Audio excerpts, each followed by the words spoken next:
Hello and welcome back. We've arrived at the ninth and final explainer on the Samkhya Karika. This is it, the culmination of this incredible philosophical journey. Today, we're going to explore the ultimate goal, what actually happens after enlightenment, and we'll even dive into the text's own story of how this powerful knowledge was preserved. You know, these last 8 verses, Karikas 65 through 72, are really special. They do 2 crucial things. First, they paint this absolutely breathtaking picture of the liberated soul, a state Samkhya calls kaivalya, or complete freedom.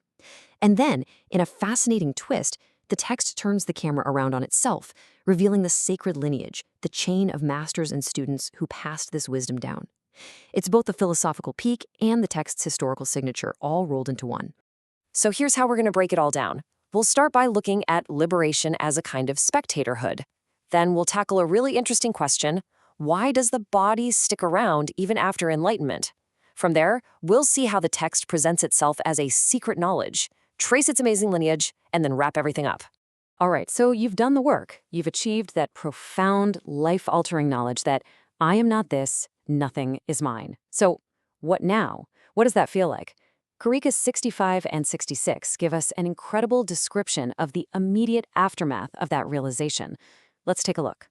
Tena nivritta prasavam arthavashat saptarupa vinivrittam prakrutim pashyati purushaha prekshakavad avasthitah swasthaha. So this verse is describing a massive shift in perspective.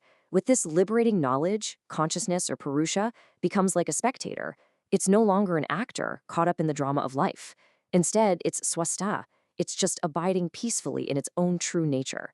It watches as Prakriti, nature, ceases its endless productivity, but only for that one person.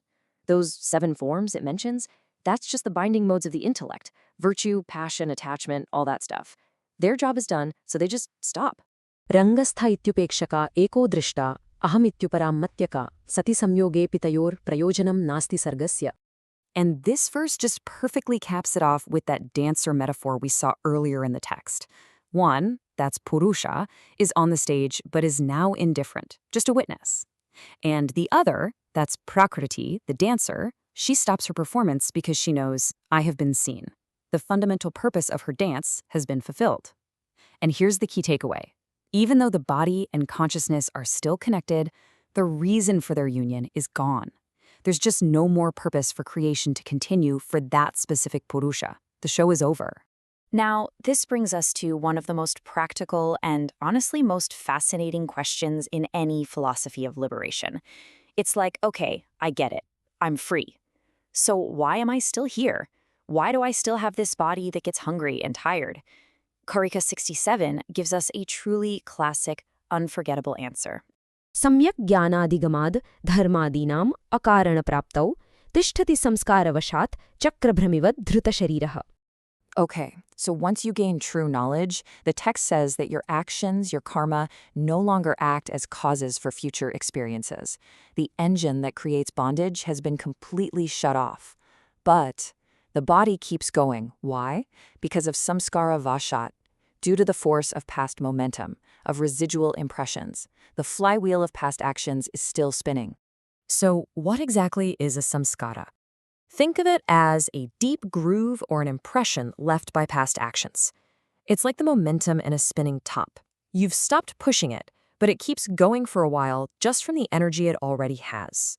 These latent tendencies are what keep the liberated person's body and mind running until all that built-up momentum finally runs out of steam. And the text gives us this absolutely perfect image that has stood the test of time. It's like a potter's wheel. The potter has taken their hands off. They're no longer applying any force. But the wheel, it just keeps on spinning for a little while, at a sheer momentum. The enlightened person isn't creating new karma. They're not pushing the wheel anymore. But the body continues its journey until the force of all past karma has finally, completely dissipated. Prapte sharirabhede charitarthatvat pradhana vinivruttau aikantikam atyantikam ubhayam kaivalyam apnoti. So what happens when that potter's wheel finally grinds to a halt? Well, this verse tells us, when the body eventually passes away, nature has completely fulfilled its purpose, and it just withdraws. Then, one attains kaivalya, that ultimate liberation. And the text uses 2 really important adjectives to describe it. Aikantika, which means it's absolute, for sure, not temporary. and atantika, meaning it's final. It's irreversible. This is the end of the line. The journey is complete and there's no coming back. And now for the big turn. In these last few verses, the text does something amazing. It stops explaining the philosophy and starts explaining itself. It's like a director's commentary track, establishing its own authority, its purpose, and its history. Purushartha jnanamidam guhyam paramarishina samakyatam. Sthiti utpatti pralayashchintante yatra bhutanam. So the Karika calls itself knowledge concerning the ultimate human end. Right away it's telling us this isn't just some abstract theory. It's a practical roadmap to achieving the highest purpose of our lives. It says this knowledge is guhyam, meaning secret or hidden, not something you just stumble upon. It was revealed by a Parama Rishi, a supreme seer. And then it declares its own massive scope. Within this teaching, the great cosmic cycles of arising, persistence, and dissolution of all beings are considered. It's basically saying, this is the whole shebang, a complete, sacred, and revealed wisdom. Okay, so if this knowledge is so sacred and profound, how did it even get to us? Well, the final verses lay out the entire chain of transmission. Karika 70 says, Etat pavitram agriam munir asureya anukampeya pradadau, asurir api panchashikaya tena bahudakritam tantram.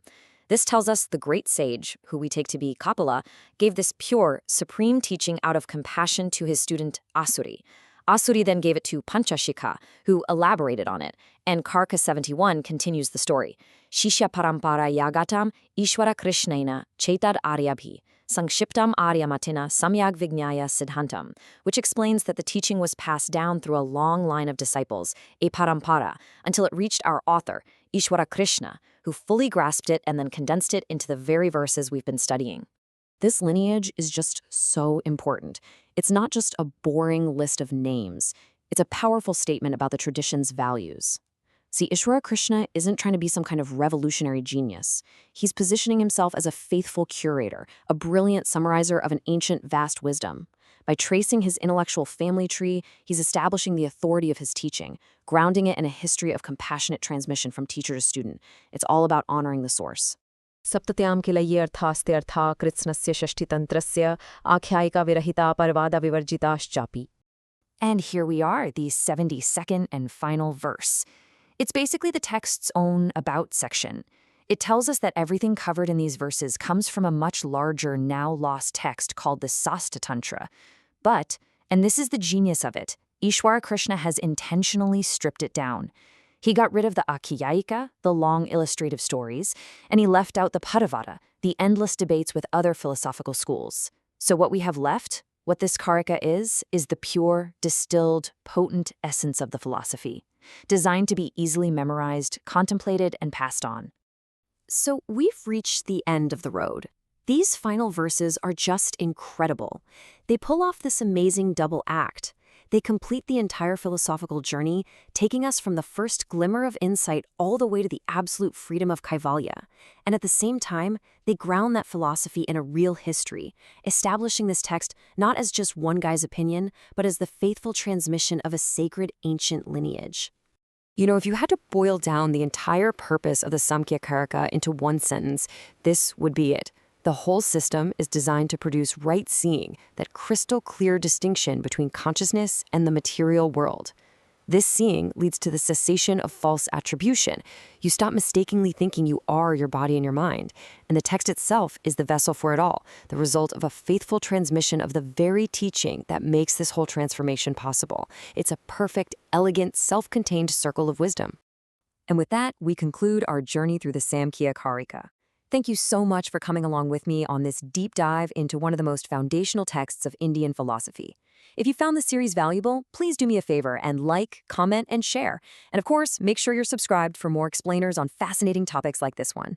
Thanks for watching.